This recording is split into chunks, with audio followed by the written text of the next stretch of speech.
मित्रांनो, या पहा काय पाण्या पावसाचे दिवस आहे आणि याच्यामध्ये पहा प्राण्याचे किती बेकार हाल हो राहिले. तुम्हाला लाईव्ह दाखवतो मी आता नगदीमध्ये. हे बघा इथं कुत्रे जे आहे ना किती आसरा धरून बसलेले आणि किती त्यांचे बेकार हाल झालेले, पाण्यात थपथप भिजलेले मित्र होते. हे बघा कदाचित तुम्हाला दिसत असेल इथं. हे भाऊ कसे वल्ले वल्ले झाले ते एकदम. इथं 2 कुत्रे झोपलेत पहा. अजून आपल्या या टपरी खाली 3 कुत्रे झोपलेत. मित्रांनो काय आले हे बा, पाऊस चालू आहे तरी मी तुम्हाला लाईव्ह दाखवू राहिलो.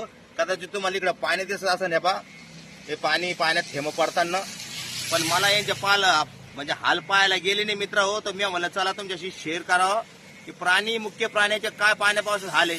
हे बघा अर्धे भिजलेले इकडून आणि थरथर कापूर राहिले ते. तर मित्र हो खरं मुख्य प्राण्याचं जीवन म्हणजे खूप कठीण जीवन असतं मित्र हो. हे बघा 3 कुत्रे, पलीकडून 1 आहे आणि अलीकडून 2 आहे. तुम्हाला पलीकडची साईड पण दाखवतो. हे बघा मित्र हो मोबाईल पुरा पाण्यात भिजलाय, पण तरी सुद्धा हे बघा आहे का एक पांढऱ्या रंगाची कुत्री आपली.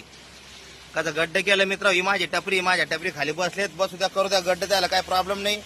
पण काय मित्र हे जीवन आहे प्राण्याचं खूपच कठीण जीवन आहे. काय म्हणजे परिस्थिती. आता रात्रभरपासून पाऊस चालू आहे बरं का मित्र. हे बघा वातावरण पहा तुम्ही कसं वर भयानक दिसत असेल कदाचित तुम्हाला. पुरं भुरकटूक झालेलं आहे, म्हणजे पाऊस आज दिवसभर पडणार आणि रात्रभरपासून पाऊस चालू आहे. हे बघा आता इकडे माझ्या कॅमेऱ्यावर पाणी पडून राहिलं आणि पुरा भुरकं दुसरा करायचं तुम्हाला क्लिअर दिसत नसेल, पण मी मात्र व्हिडिओ काढेनच. थांबा 1 मिनिट. बा मित्र खरंच पाहतोय मी किती पाऊस चालू आहे जोरात खतरनाक आहे का. तेवढ्या पडत्या पाण्यात मी तुम्हाला ना एकदम लाईव्ह परिस्थिती प्राण्याची दाखवून राहिलो की हे प्राणी म्हणजे मुख्य प्राण्याचे किती हाल होऊन जातात पाण्या पावसाच्या दिवसामध्ये. दिसत असेल कदाचित तुम्हाला. मी आता पूर्ण दाखवता भिजलोय पाठीमागून, पण मी तुम्हाला दाखवल्याशिवाय राहणार नाही मित्र. हे बघा काय हाल त्यांची.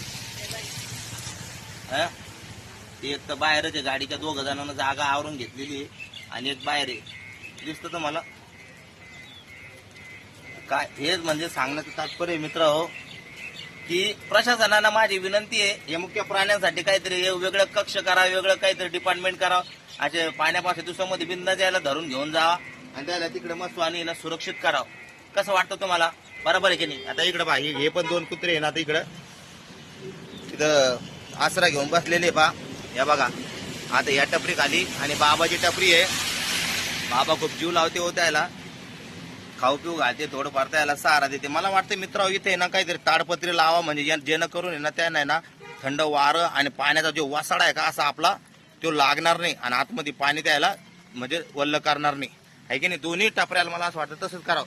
इकडून याला बी गोण्या, या अशा गोण्या आहे ना, अशा गोण्या लावून करून टाकावं आहे की नाही. बेस्ट आहे. म्हणजे कसे 2-4 कुत्रे आहे आरामात मोकळे याच्यामध्ये बसतील. मला माझी आयडिया, माझी राय तुम्हाला कशी वाटली पण मित्र हो मला नक्की सांगा. कारण काय माहिती का, मी एवढ्या पावसात हा व्हिडिओ बनवून राहिलो. माझे तिकडे टपरी आता गिऱ्हाईक थांबलेले, पण तरी सुद्धा मला पाहायला गेलं नाही आणि मी 2 शब्द तुमच्या पुढे व्यक्त केलो. मला कमेंटमध्ये बिलकुल जरूर सांगा की बंधू तुमचे विचार चांगले आहे का वाईट आहे म्हणून. ओके चला मग व्हिडिओ कधी आवडा असेल त्याला लाईक करा, सबस्क्राईब करा आणि तुमची राय मला सांगा. जय हिंद, जय महाराष्ट्र.